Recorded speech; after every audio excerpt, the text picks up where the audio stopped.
ආයිබෝන් doctor බෙල්ලන මහත්තයා. ඔව් ඔව්. ડોક્ટર මොකද උනේ මේ වැඩ තහනම් කරා කියලා මම නිවුස් එකක් දැක්කා ඒක. ඔව් ඔව් මේ කිව්වා විදියට ඒක වුණා 21 වෙනිදාට පෙර මහමල්ලකරු වල්ලනවා කිව්වනේ. දැන් අද 20 මාව ඊයේ හවස තහනම් කරා. ඒ කියන්නේ මහමල්ලකරු කියන්නේ? පාස්කු ප්‍රහාරේ මහමල්ලකරුනේ අල්ලේ මේ. ඒකේ තියෙනවද ඔබතුමා? ඒකේ ප්‍රධාන මහමල්ලකරු හැටියට අල්ලනවා කිව්වා ඒක ඇල්ලුවානේ මේ දැන්. පාස්කු ප්‍රහාරේ මහමල්ලකරු බැංකු මහමල්ලකරු බැංකු මංකොල්ලේ මහමල්ලකරු ඔය ඔක්කොම බෙහෙත් වර්චාවල් වල මහමල්ලකරු තමයි මම. Oh my god! Wow!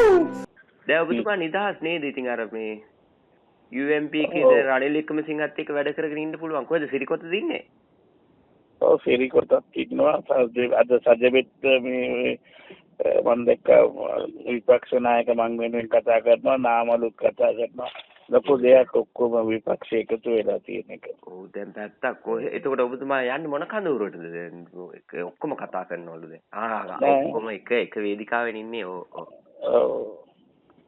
දැන් ඔබතුමා ඔකේ තෝරගන්නේ අරන අතට යනවා. වාසි පැත්තට යනවා.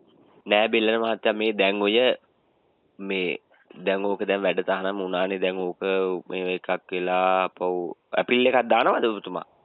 නෑ මොන ඇප්‍රිල් මොකටද ඇප්‍රිල් දාන්නේ? ඒක ඔබතුමා ඇප්‍රිල් දාන්න. UMP එක දැන් එකතු වෙන්නලු යන්නේ සජිතුයි ඔක්කොම ඒ කට්ටිය එකතු වෙන්න යන. ඔබතුමා දැන් නැෂනල් එකක් ඇඳගෙන දේශපාලන අවතීර්ණ වුණා නම් ලස්සනයි. මට බැවිලා පේනවා විෂුවල් එක කියතේ ඔබතුමා. දැන් ඔය මොකක් ඉන්නද මේ බෙල්ලන මහත්තයා? ඉන්න ඔය වැඩ තහනමට ලක් වෙලා තියෙන එතකොට.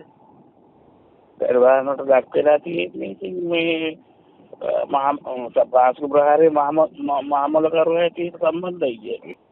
හැබැයි නැෂනල් එකට සාටකයක් දාලා ගත්තා නම් ඔබතුමා ලස්සනයි ඈ.